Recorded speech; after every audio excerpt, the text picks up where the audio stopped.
తల్లి జీవితం అంటే అదృష్టహీనం అంటే పొగ పుట్టుకలు చెగ పుట్టుకలు అంటారు బిడ్డు మొగోనిదే ఉన్నది పుట్టకోసి పెట్టుకొని 7 ఏళ్ల దాకా తిరిగి రాని వచ్చినాడు దొరోల ఇంట్లోకత్తడు దొరోళ్ళ ఇంట్లో వస్తాడే అవు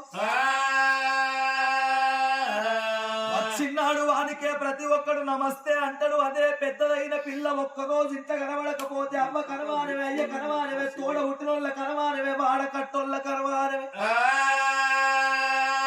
ఆ బ్రహ్మదేవుడు ఎంత మోసగాడు ఆడోళ్ళ కొగరాత రాసిండు మొగోని కొగరాత రాసిండు బిడ్డ అరిటాకు లాంటిది ఆడోళ్ళ జీవితం ముళ్ళ సొంటిది మొగోని జీవితం ఆకచ్చి ముళ్ళు మీద పడ్డ ముళ్ళు అయ్యాకు మీద పడ్డ అది అక్కే ప్రమాదం అమ్మ నా బిడ్డ అక్కే ప్రమాదం అమ్మ నా బిడ్డ అక్కే ప్రమాదం అమ్మ నా బిడ్డ అక్కే ప్రమాదం అమ్మ నా బిడ్డ ముళ్ళుకే కాదమ్మ నా